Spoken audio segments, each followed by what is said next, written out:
What's up, everybody? Welcome to Fourth and Goal. This is your weekly show, part of the Injury Experts channel. My name is Rahul. I'm the Injury Experts producer and the host of the show, joined by our super awesome doctor of physical therapist, Dave. And he's enjoying his Super Bowl run, part of the Eagles community. So, how are you, Dave? What's happening? Hey, Raul, I'm doing good. And pun intended, I am flying high with the Eagles so far. It's been a good off season, very stress-free Super Bowl to watch, so that was lovely.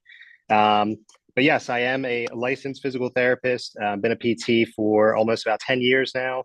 And I also am an assistant professor. I teach physical therapy. I've worked in a whole bunch of outpatient orthopedics, sports in the hospital. I've kind of seen it all.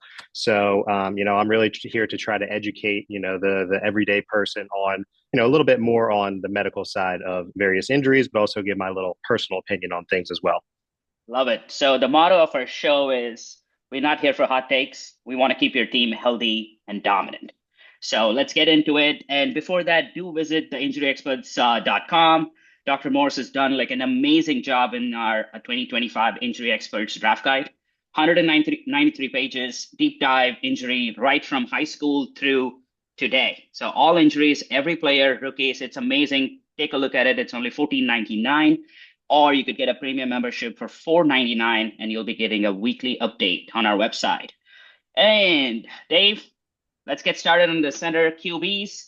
Big news today. Matt Stafford had a herniated disc, got an epidural shot, and looks like he's iffy for week one. I think they're cautiously optimistic.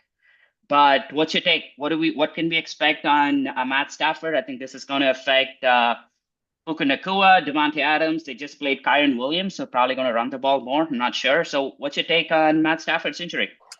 Yeah, this one's a tricky one because when you hear the term epidural, you think herniated disc. Okay, epidural. Sometimes people have a false notion and understanding of okay, player XYZ gets an epidural and everything is cool and that's good. But that's unfortunately not how it works. This is pretty much a band-aid on the solution to try to calm any of that inflammation and nerve irritation. Because when a disc herniates, it's going to push on a nerve. So this is going to be hopefully a long-term management kind of thing. Hopefully it doesn't get worse. If it does, I could see them shelving him for a few weeks early in the season. Rams have big aspirations this year, so they want to go deep in the playoffs like last year. So in order to do that, they need a healthy Matt Stafford. So this is something I would definitely keep an eye on as we move forward because he was already reportedly dealing with back injury before this. Now we know some clarity on it. So I would be a little apprehensive as far as taking the Rams skills players, not season long term, but first four games of the season, I'd be a little worried about Matt Stafford's availability. He's a warrior, though. Like going through his injury history, dude's been injured like every year, some part of the body, right from when he was playing for Georgia. So let's hope quick recovery for Stafford. But this is like a big blow, and if he doesn't play, backup Jimmy Garoppolo. I mean, yes, he's had like some good games here and there, but we'll see. Maybe like another year or two for Stafford. I don't expect like a long-term career out of him anymore. I think what he's 38, 39. Yeah, he's pretty much year to year at this point of his career, and like you mentioned, with all the accumulation of injuries throughout his career, he's kind of year by year watch. Okay, let's. There are like a couple of other. One major significant injury was Justin Fields and his toe. He had one of his toes like dislocated, but dude just came back next day, hopping around. And but then yesterday, when I was looking at his passing at training camp, dude's been horrible, like less than 50% passing, a lot of interceptions. Do you think his movement is affecting any way, shape, or form? I presume he has a carbon fiber plate in the bottom of his shoe, and I don't know. Is he going to run the same way, or is it going to be like a season-long management, or dislocated toe is not a big deal? I don't know if it's going to be season long, but I would definitely be concerned, over the first 1 to 2 months or so, because even if it's just a dislocation, anytime you're dealing with a bone, a good approximate timeline is like 6 to 8 weeks. That's for like a fracture, but even a dislocation, things got to get popped back into place. You got to get your strength and stability back. And that's why, that could be affecting his passing metrics too. Quarterbacks got to really plant on those feet, pivot those toes. So, and especially the big toe, that's where you're really kind of driving through. So that I could understand, his passing metrics being a little bit reduced early on. Hopefully it's, fixed up by week one, could affect his mobility for a little while. Really shouldn't be moving that much in camp anyway. His health is going to be number one. So again, just like Stafford, I might be concerned over the first couple games, but, long term, this isn't something that I would be totally worried about. Yeah. But I don't think it's going to affect Garrett Wilson in any way, shape, or form. I mean, Justin Fields is not going to throw a lot anyway. So I think it's going to be interesting how they're going to. I think it's going to be a run heavy offense out there at the Jets. Looks like they're going to use all their three running backs. So it's going to be interesting. We had an offseason retirement, Derek Carr. Unfortunate. And I think he did a great job. He didn't want the money from the Saints, which was surprising. But what do you think the effect is going to be on Chris Olave, who himself is coming back from an injury? He had a season-ending injury, I think, what, 3 to 4 concussions in the last 5 years, and going back to Ohio State. And Alvin Kamara was probably has like 3 more years left in his tires. So I don't know. Saints are going to looking pretty rough out there for fantasy prospects. Yeah, I agree with you there. I mean, all Saints fantasy players, I'm not really high on this year. Maybe the highest one I will be high on is Alvin Kamara, like you said, just because volume, he doesn't really have much competition. And Kellen Moore, as we saw, he fed Saquon Barkley plenty of times last year. Kamara is going to be the workhorse, but he has dealt with his various ailments throughout the years. Had a lot of volume throughout his career. Not high on Chris Olave for reasons that you mentioned. And Derek Carr, yeah, I mean, props to him for giving the money back, but he was facing an uphill battle of labral surgery, like a labral repair and a rotator cuff repair in his throwing shoulder. That's, 9 months of rehab. It really what led Andrew Luck to retirement too. So instead, the guy's like, hey, I've had a good career. I'm going to hang it up. So props to him, but I am not high on any Saints fantasy players this year. Yeah. Stafford, Derek Carr, probably the one of the most injury struck players. They've battled through it though, dude. So props for Derek Carr and Yeah. good luck with his retirement. And a couple of other small ones. Will Levis is going to have a off-season shoulder injury surgery. I don't think he's coming back this year. He was going to be backup for Cam Ward anyways, even if he started the first couple of games. And then Kenny Pickett has an hamstring injury. I don't know, dude. The Browns have six QBs right now on roster, which is hilarious. It feels like a dynasty league where somebody is hoarding all the QBs, but it's all the backup Right. QBs. They don't have a starter. But I don't know. Kenny Pickett hamstring looks like he came back a little bit, did some non-contact drills. So it looks like he's I don't know. I don't know who's going to start for them. It's going to be interesting for the Browns, but I mean, you are close to the Browns out there in Philly, so I don't know. Browns are the Browns. It's tough to Yeah. judge what they're going to do. Uh, Sweet. Again, any other QBs which like came up in the news we need to keep track of, or Nothing that I'm overly concerned about. Like you said, with the Browns, I mean, the old saying is if you have two quarterbacks, you have none. So if you have six, I don't know what you have. But there, I mean, Baker Mayfield's been dealing with like a hand contusion. All of these are just kind of minor bumps and bruises. I'm really not overly concerned about any quarterback at this point yet, other than the ones yeah, that we did already yeah, discuss. yeah. And the Bucks signed Teddy Bridgewater yesterday, so I think it's just like safety. Baker is going to start. I don't think it's a big deal. I was at the Yep. Bucks training camp last week, and yeah, he wasn't playing that day, but he was on the sidelines cheering the players and everything. So I think he's going to be fine. Okay, let's jump on to running backs. A lot of running backs out there. I mean, every running back probably deals with injury some way, shape, or form, but major fantasy impact. So let's start with Joe Mixon. I think that's been the biggest one. I don't know, dude. I don't think he's gonna miss a lot of games. Looks like he's in practice. No practice so far. And they have Nick Chubb again. He's coming from a big injury, and they drafted Woody Marks. We don't know much about the rookie. But I don't know. What's your take on Joe Mixon? Yeah, I mean, if you're eyeing up Joe Mixon based off of, how he had a pretty solid year last year, I think he had over 1,000 yards rushing, really kind of helped out that Texans running game. Again, things to consider though this year. The Texans offensive line wasn't that great even last year. And they're probably going to be worse this year. Remember, they traded Laremy Tunsil to the Commanders. Mixon was dealing with like an ankle injury kind of throughout last year. We haven't really had too much clarity from what I've seen. They're calling it an ankle slash foot, but they, are speculating that he could possibly start on the pup list, which means he would possibly miss, first 6 weeks of the season. So, if you are feeling ambitious and you want to go with Nick Chubb, he's, over a year removed from that serious knee injury, but it was pretty brutal. We don't know how much tread he still has in his tires as far as Nick Chubb. Joe Mixon, I would definitely fade until unless he falls like round 8, round 9 of your fantasy draft, and he's just sitting there. Yeah, maybe scoop him up. But at this point, if you're eyeing him up like round 4, round 5 to be an RB2, I would say it's a little too risky right now. Perfect. And yeah, I think it's going to be interesting out there. I think they have a really high expectation this year with CJ Stroud coming into the third year now and Nico Collins. They drafted 2 wide receivers. So it's going to be interesting out there.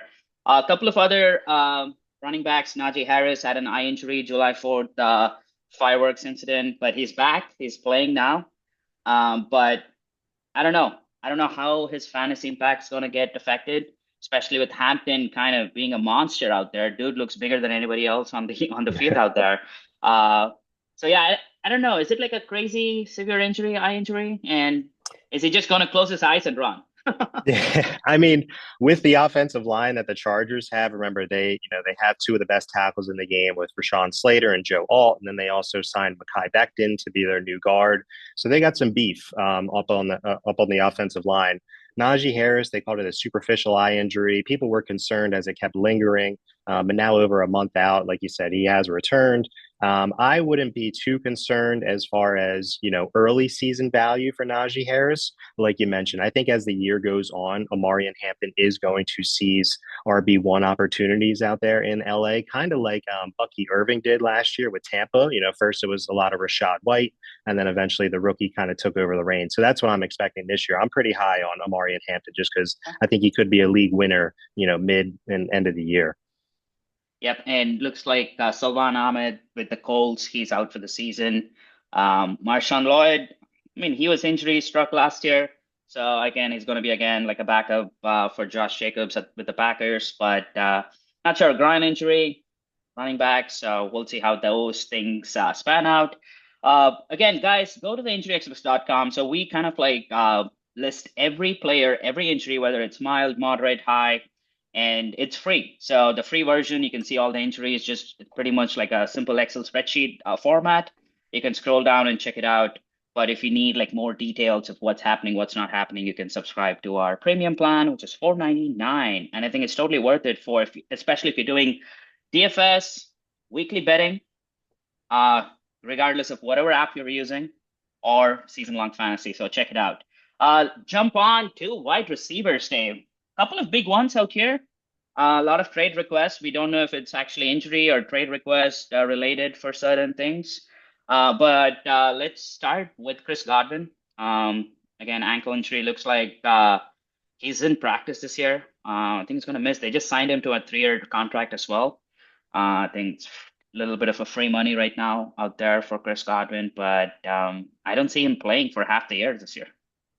Yeah, I mean, if you guys remember, like it was a very, very, very brutal injury that he had last year. That ankle was dislocated, and it was just pointing in the wrong direction. And That that's was that was similar to Dak Prescott, right? yes, yeah, it was going the complete opposite direction that a foot and ankle should be pointing. And this isn't Chris Godwin's first serious injury of his career, unfortunately. And you worry as wide receivers get on the other side of 30 after they're dealing with these injuries, especially when it comes to the feet and the ankles. You really need to plant when you're making these wide receiver breaks, when you're running these routes. So Chris Godwin, again, if he's one of the wide receivers that will fall in your draft, and middle of the draft, he's still sitting out there, and you think, okay, I'll put him on IR, and that's really for my playoff push. Go for it. But remember, they still got Mike Evans out there. They drafted Iguka. Emeka, yeah, Abuka. I mean, they did that for a reason. Good insurance policy too. I could see him getting a lot of volume opportunities early in the year while Godwin still works his way back, and the Bucks aren't going to rush him back at all. Yeah. Any concerns with Justin Jefferson, AJ Brown, hamstring injury? Looks like that's been like a yearly thing for the first training camp in 6 weeks with these soft tissue-ish injuries. I don't know, like I don't want to like poo-poo and hamstring strain. We don't know if it's like mild or moderate. Looks like with whatever the coaches is saying, it's just mild and they're taking it cautiously. Should we be concerned? I don't think the ADP is getting affected any way, shape, or form at the moment. Yeah, I mean, to simply answer your question, I'm not concerned yet. I'm still, if you're going to be drafting in the next week or two, I mean, Justin Jefferson, AJ Brown, still going to go in round one or round two. Right. These soft tissue injuries, like you said, they are notorious for happening in training camp. These guys are training in the off season, but nothing really equates to an NFL training camp. So these soft tissue injuries Yeah. are going to happen. The teams, especially with these superstar names, are going to say, hey, we don't want you to have a recurrent injury, especially with these soft tissue injuries. So, hey, hang it up on the shelf. You weren't likely going to play in the preseason anyway. So, just rest, rehab, get you back ready for week one. Not concerned with either. Yep. More time for AJ Brown to read books. So that's exciting. Yeah. Khalil Shakir, I think that's a little concerning. I think he's going to miss like 4 to 5 weeks, which he'll probably start on the pup and miss like first 4 weeks of regular season. I don't know. It's been interesting. High ankle that lingers a little bit. I don't know. I don't think it's a quick fix, and I don't. I think his fantasy for the whole season is going to get affected. There's probably more props to Keon Coleman. Probably that's a fantasy buy right there. But they can't even like bet on Dalton Kincaid. He has his own PCL stuff happening, so it's going to be interesting for the Bills.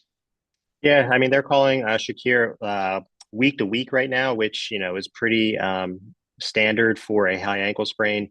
High ankle sprains really affect your explosiveness, and that's kind of like his game. He's a shifty, kind of smaller wide receiver. Had a great season last year, one of Josh Allen's favorite targets. With that week to week tagline, he just suffered the injury this past Friday, the first.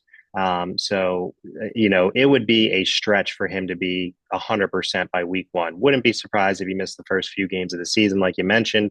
In that sense, yeah, bump to Keon Coleman and expect the Bills to lean on their running backs even more. But, that's some tricky We'll see. situation too. Yeah, with, Yeah, with James exactly. Cook. Yeah. Yeah, that's going to be interesting. Terry McLaurin looks like he's healthy, but he's holding out. Again, the only thing which concerns about Terry McLaurin, like regardless of where if he gets drafted, they're going to sign him, but he's missing all these training camp potential soft tissue injuries coming up. I mean, you don't practice for like 6 months and then boom, you try and play in the first week. We have seen this over and over every year when players come in late to training camps, some sort of injury happens. I don't know. It's just concerning with Terry McLaurin. He has no injury on record right now, but I think the probability is out there. Yeah, and it's one of those things exactly like you said. I mean, I think he's going to get signed eventually. It's just a price point that they need to agree upon. But anytime you're playing catch up, it's not a good idea to play. If you ever have, we all have those stories, high school, college. You go to a party and you're a little late, so you want to play catch up. You're trying to like catch up with everyone that's partying. Doesn't work out well for you. No, And it's not usually with these a, NFL players, as they're playing catch up in training camp trying to get up to speed. The soft tissue injuries are notorious for happening. yeah. So I'd keep an eye on Terry McLaurin. I still would draft him, as a, solid wide receiver too, probably. But just yeah, temper your expectations early on. Yeah. Gonna be interesting. And quick uh quick update on TJ Hawkinson. I think when the injury was reported, I think it was reported like everything lower body, so we didn't know what it was. But looks like it's a groin strain, and Kevin O'Connell came out and said it's just a temporary precaution. He'll be back in like a week or two, so no major concerns out there. And then, like I mentioned, Dalton Kincaid. Again, he had an injury last year. Looks like it's still lingering. He's not 100% healthy, so we'll see what how he his ADP is way down compared to what it was last year.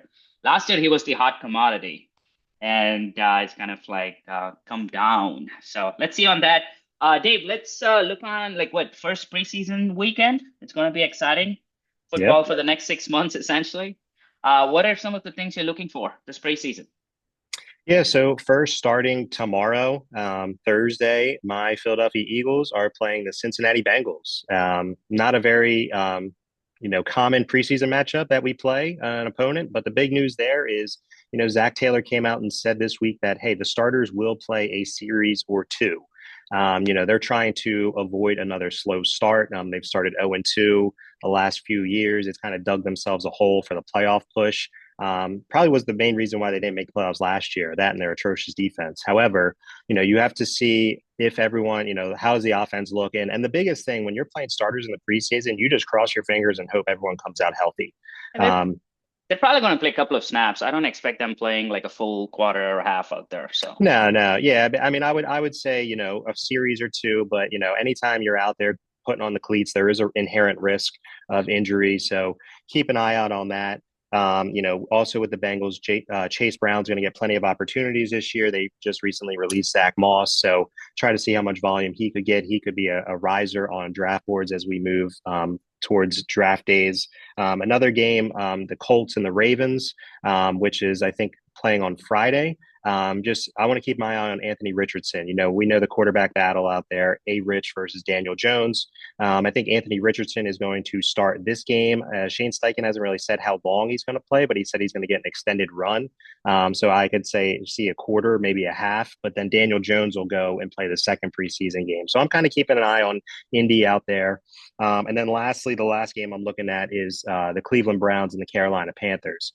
Like we mentioned, the Browns have six quarterbacks. I don't even think they have a favorite as to who is going to come out on top in that competition. Certain quarterbacks are dealing with injuries, so our Shador Sanders is going to get his first opportunity to be the starter for this game. And you never know what could happen in a preseason. He could light it up.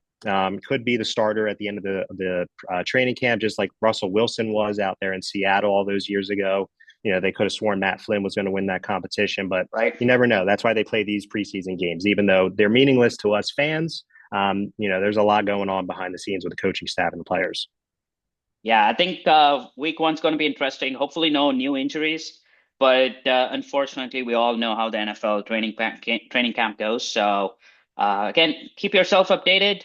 Go to our injury report on our website, and we'll be keeping you updated every Wednesday out here. Okay, Dave. I know a lot of drafts have already started a little bit, but I think the hot run is going to start next week and the end of August. So give me two players. Round one, who you're targeting. Round two, who are you targeting? Players you don't want to miss on these rounds.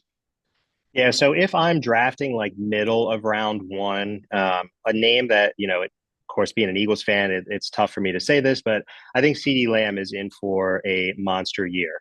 He had a pretty solid year last year. Although it was up and down, Dak Prescott got hurt, but now Dak is back. Remember, they went out and got George Pickens, and we still don't really know what their running game is going to be like. They have Javante Williams, they have Miles Sanders, but the Cowboys are likely going to lean on the pass. So they got some array of weapons out there on the perimeter. I like CD Lamb if you're, drafting middle of round one. Towards the end of round one, I'm big on the rookie Ashton Genty from the Raiders. Just like everybody else, Dave. Just like Yeah, everybody yeah, right. else. I mean, hey, like I said, we're not here for hot takes. We're here for Right. nice measured takes. But I mean, he's going to get plenty of volume. Pete Carroll in that new regime, Geno Smith. They're going to run the ball. And fantasy is all about, especially round one, round two. You don't want to have these risky picks. You want to play it safe, high upside, low floor players. And I think Ashton Genty is going to be that. So those are my two guys for round one. Round two, a guy that I had on a lot of rosters last year because you really want to go for guys that are entering in year two who had solid year ones. So round two, I mean, I love Brian Thomas Jr. Again, new regime from the Jacksonville Jaguars, Liam Cohen going there to be the head coach. We saw Mike Evans and Chris Godwin thrive out there in Tampa. So I think Travis Hunter and Brian Thomas Jr. can both thrive out there in Jacksonville. So I'm really big on BTJ. Another wide receiver, younger wide receiver who developed a strong rapport with his quarterback towards the end of last year, Drake London. With the Atlanta Falcons. I think that Michael Penix, finally being full-time starter, getting a full offseason of work as a starter, I think him and Drake London are going to take off this year. Hey, that's interesting. Love it. For me, I would say Brock Bowers, one of the players. I think like late first round or even like mid first round. I don't mind reaching for him. Geno Smith loves to throw the rock. Being a Seahawks fan, I know he doesn't care about interceptions. So Brock Bowers is going to get a lot of love. And going through his injury risk, not a lot of injury risk, going up back to Georgia. So I really like Brock Bowers out there and low injury risk as well. And the other player, which I really like, is Chase Brown. I know like currently he's going like late second round, early third round, but I don't mind picking him up in the second round. No injury history, never missed a game. which is exciting. So I do like Chase Brown and Bach Browers. So it's going to be interesting. So let's see. I think things are going to change every week leading up to we don't know who's going to get injured and things like that. So we'll keep you guys updated. And one big takeaway from our this week, Dave, and what should we expect for next week?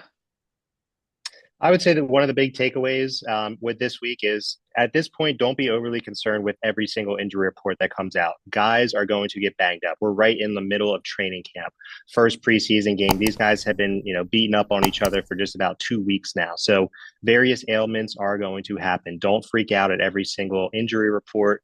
If it's something serious, keep your notifications on. We will notify you as to which ones you should be concerned with. Dr. Morse's videos are very educational, so just keep an eye on those. Again, just don't freak out at every single injury report. Big thing is with preseason, just have your guys come out healthy.